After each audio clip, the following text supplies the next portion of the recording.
আমি থাকবো না, আমি থাকবো না তোমার এই বাড়িতে। ঠিক মতো আমাকে দুবেলা পেট ভরে খাওয়াতে পারো না, সেই বাড়িতে থেকে আমার কোনো লাভ নেই। আমি আজই বাপের বাড়িতে চলে যাব। ও গিন্নি, রাগ করো না, আমি আজই সব কিনে আনবো। তুমি আমাকে একটু সুযোগ দিয়ে দেখো না।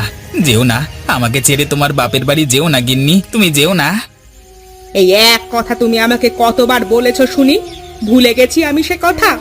না, আমি সেই সব কথা একদমই ভুলিনি। তোমার এই চুরি করার স্বভাব কোনো দিনই ভালো হবে না। সেই কবে থেকে বলেছি চুরি করা বাদ দিয়ে কাজকর্ম করো। এভাবে কি চুরি করে সংসার চালানো যায়? আজ একটা কাজ জানা থাকলে সংসারে অভাব থাকতো না।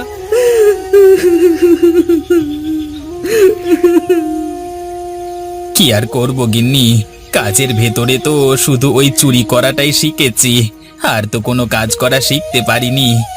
যদি শিখতাম তাহলে তো অবশ্যই করতাম নাকি। কি? তোমার সাহস তো দেখছি কম না। তুমি আবারও আমার সামনে দাঁড়িয়ে সেই চুরি করা সাফাই গেয়ে যাচ্ছ। দূর হও, দূর হও আমার চোখের সামনে থেকে, এক্ষুনি দূর হও। আর একটা কথা ভালো করে শুনে রাখো, আজ যদি চাল ডাল দুপুরের আগে না এনেছো, তাহলে বিকেলেই কিন্তু আমি বাপের বাড়ি চলে যাব। তখন হাজারবার কান্না করলেও আমি কিন্তু আর ফিরে আসবো না, কথাটা যেন মনে থাকে।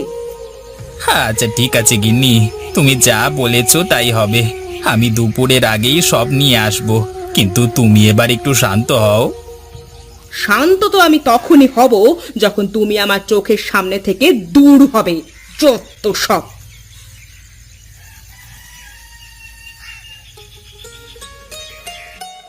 না, এভাবে আর ভাগ্যের ওপরে সবকিছু ছেড়ে দিলে চলবে না। গিন্নি আমাকে ঠিক কথাই বলেছে, এই চুরি করবার স্বভাবটা যদি ছাড়তে পারতাম তাহলে একটা কাজকর্ম করে খেতে পারতাম। আর কাজকর্ম করলে কখনো সংসারের চাল ডাল নিয়ে চিন্তা করতে হতো না। সময় মতো কাজ করতাম, আবার কাজ শেষে ওই টাকা দিয়ে সংসারটা চালাতাম। কিন্তু না, তা বুঝি আমাকে দিয়ে আর হবে না। চুরি না করলে যে আবার আমার মন ভরে না।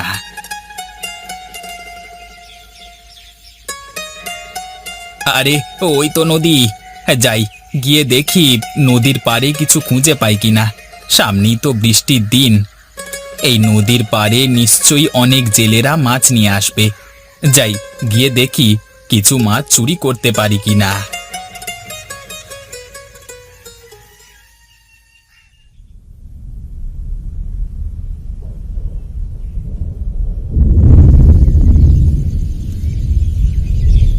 আরে বা, যা ভেবেছিলাম ঠিক তাই হয়েছে। কিছুক্ষণ পর তো বৃষ্টি নামবে, আর এই অছিলায় তো নদীর পাড়ে দেখছি মাছ এসে একবারে ভরে গেছে। সে আমার জন্য ভালোই হলো। যাই গিয়ে কিছু মাছ চুরি করি, এরপর সেই মাছ বিক্রি করে গিন্নির জন্য চাল ডাল নিয়ে যাব।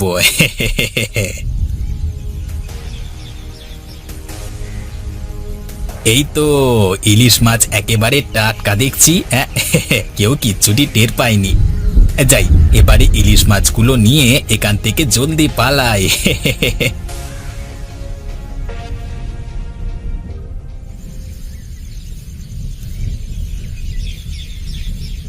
এই যা, আকাশের অবস্থা তো দেখছি খুব বেশি ভালো না। মনে হচ্ছে আজকে রাতেই বৃষ্টিটা নামবে। যাই যাই, জলদি করে বাজারটা নিয়ে বাড়িতে ফিরে যাই, নয়তো বলা তো যায় না কখন যে বৃষ্টিটা আবার নেমে পড়ে কে জানে। আরে বাহ, কি বড় বড় ইলিশ মাছ দেখছি। ইস, এই মেঘলা দিনে ইলিশ মাছ দিয়ে লাউয়ের ঝোল খেতে কি মজাটাই না লাগে। কিন্তু বাজারে তো কোনো ইলিশ মাছই দেখছি না। তাহলে এই বেটা কোথা থেকে ইলিশ মাছ কিনে আনলো? না, যাই কাছে গিয়ে জিজ্ঞেস করে দেখি তো। আরে এই বেটা কালু, এই মেঘলা দিনে তুই এত বড় ইলিশ মাছ কোথায় পেলি রে? এই তো মোড়ল মশাইকে বোকা বানিয়ে তার কাছে মাছগুলো বিক্রি করব। কিরে, কি হলো? আগে মোড়ল মশাই, এই ইলিশ মাছের কথা বলছেন? এইগুলো তো আমি বাজার থেকে সকালবেলায় কিনেছিলাম, এখন বাজারে যাচ্ছি ফিরিয়ে দিতে। গিন্নি বলল এত দামি মাছ নাকি সে খাবে না, তাই আবার ফিরিয়ে নিয়ে যাচ্ছি। আরে কি বলিস কি? কিন্তু বাজারে তো আমি কোনো ইলিশ মাছ বিক্রেতাকে দেখলামই না। তুই তাহলে কার থেকে ইলিশ মাছ কিনলি?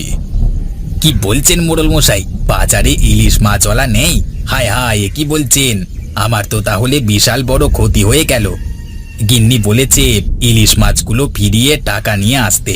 এখন তো বাজারে এসে দেখছি ইলিশ মাছ বিক্রেতা নেই। হায় হায়, এখন আমি ইলিশ মাছগুলো কোথায় নিয়ে যাব? আরে থাম কালু থাম, তারা দেখি তোর জন্য কিছু করা যায় কিনা। আসলে এই মেঘলা দিনে আমারও কিছু ইলিশ মাছের প্রয়োজন ছিল। তা তুই যদি চাস তাহলে তোর এই ইলিশ মাছগুলো আমাকে দিতে পারিস। আর তোর এই ইলিশ মাছগুলোর জন্য আমাকে কত টাকা দিতে হবে শুনি? আগে মোড়ল মশাই, এই ইলিশ মাছ দুটো আমি 600 টাকা দিয়ে কিনেছি। আপনি আমাকে 500 টাকা দিলেই হবে।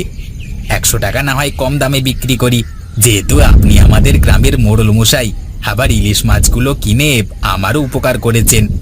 তাই আমি আপনার কাছে 100 টাকা কম রাখতে চাই। কি বলিস কি তুই? তাই বলে দুটো ইলিশ মাছ একদম 600 টাকা? আচ্ছা ঠিক আছে, দে, আমাকে তাহলে দে।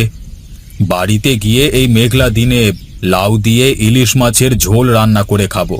আর তোকে আমি 500 টাকাই দিচ্ছি, দাঁড়া।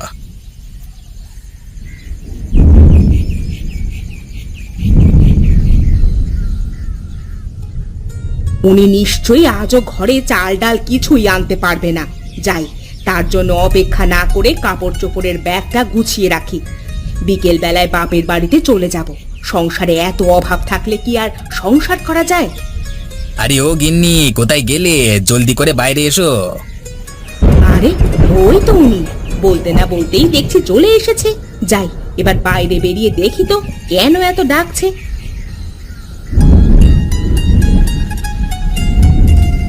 এ কি, তোমার হাতে দেখছি অনেক বাজার। তা এত বাজার তুমি কোথায় পেলে শুনি? নিশ্চয়ই আবার কোথাও থেকে চুরি করনি তো? আরে না গিন্নি না, চুরি কেন করতে যাব? আমি তো এগুলো সব টাকা দিয়ে কিনেছি, একেবারে নগদ টাকা দিয়ে। এবার এসো, এগুলো নিয়ে এখনই রান্না করে যাও। তুমি এগুলো চুরি করনি? তাহলে কোথা থেকে পেয়েছো? তোমার কোনো কথাই কিন্তু আমি বিশ্বাস করি না, বুঝলে? সত্যি করে আগে বলো কোথা থেকে পেয়েছো, নয়তো আমি বাজার নিয়ে রান্নাঘরে যাব না। না, তোমার সাথে আর পারছি না। আচ্ছা শোনো, বলছি, আমি আজকে নদীর পাড়ে একটু হাঁটতে গিয়েছিলাম, আর গিয়ে দেখি একটা জেলে কতগুলো ইলিশ মাছ ফেলে চলে গেছে। ওইগুলো আমি বাজারে নিয়ে বিক্রি করেছি, আর সেই টাকা দিয়ে বাজারগুলো করেছি, বুঝলে? ওগো, তুমি আমাকে মিথ্যে কথা বলবে না। জানোই তো আমি তোমার বউ। কোথায় কি করো সে খবর সবই আমার জানা আছে। তুমি নিশ্চয়ই ইলিশ মাছগুলো পদ্মা নদীর পাড় থেকে চুরি করে বাজারে গিয়ে বিক্রি করেছো, আর সেই টাকা দিয়ে বাজার করে এনেছো। আসলে না, মানে হ্যাঁ গিন্নি, তুমি ঠিক কথাই বলেছো। আমি পদ্মা নদীর পাড় থেকে কয়েকটা ইলিশ মাছ চুরি করে সেগুলো বাজারে বিক্রি করেছি। এরপর সেই টাকা দিয়ে বাজার করেছি। এবার নাও, বাজারটা নিয়ে রান্নাঘরে যাও। না না, এই বাজার আমি হাত দিয়েও ধরবো না। আজ থেকে তুমি প্রতিজ্ঞা করো তুমি আর কখনো চুরি করবে না। যদি চুরি করে কিছু আনো তাহলে সেগুলো আমি হাত দিয়ে ছুঁয়েও ধরবো না। যেদিন তুমি নিজে কাজ করে এসব আনবে, ওই দিন আমি সব হাত দিয়ে ধরবো। আরে দেখো, এসব তুমি কি বলছো গিন্নি? হ্যাঁ, যা বলেছি তাই সত্য। তোমার এই সব বাজার আমি একদমই হাত দিয়ে ছোঁবো না। যদি তুমি আমাকে কথা দাও আজ থেকে আর চুরি করবে না, তাহলেই ধরবো। আচ্ছা ঠিক আছে, এবারের মতো তুমি বাজারটা নাও, আর আমি কথা দিচ্ছি এখন থেকে আর একদমই চুরি করব না। কালকে থেকে একটা কাজের ব্যবস্থা করব। না না, কাল থেকে নয়, তুমি আজ থেকে একটা কাজের ব্যবস্থা করবে। আগে আমাকে এই কথা দাও।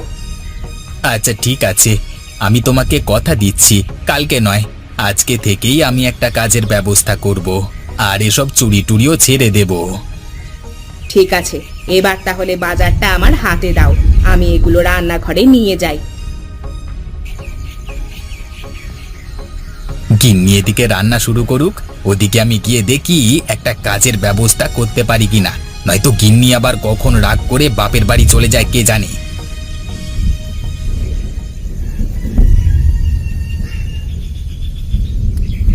আরে দেখো দেখো ভাই, দেখো আকাশের অবস্থা দেখে মনে হচ্ছে একটু পরেই বৃষ্টি নামবে।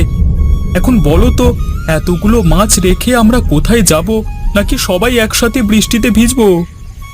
ও ভাই, একসাথে বৃষ্টিতে ভিজলে তো সবার একদম জ্বর চলে আসবে। তখন দেখবে সবাই বিছানায় পড়ে থাকবো, আর কেউ একটাও মাছ ধরতে পারবো না। সে তুমি ঠিক কথাই বলেছো ভাই। আমরা জেলেরা সবাই অসুস্থ হয়ে পড়লে দেখবে বাজারে পদ্মা নদীর মাছের সিন্ডিকেট বেড়ে যাবে। তখন তারা আবার বেশি দামে মাছ বিক্রি করা শুরু করবে। তাহলে এখন কি করবে?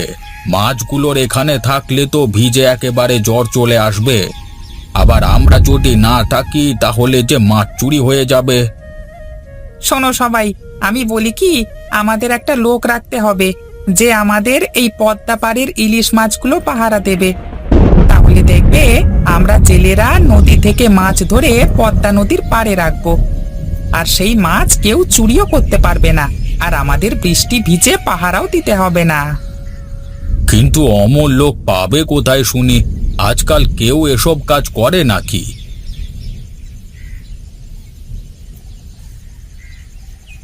আগে জেলে ভাইরা, আপনাদের কোনো সমস্যা না থাকলে পদ্মা নদীর পাড়ে মাছ পাহারার কাজটা আমাকে দিতে পারেন।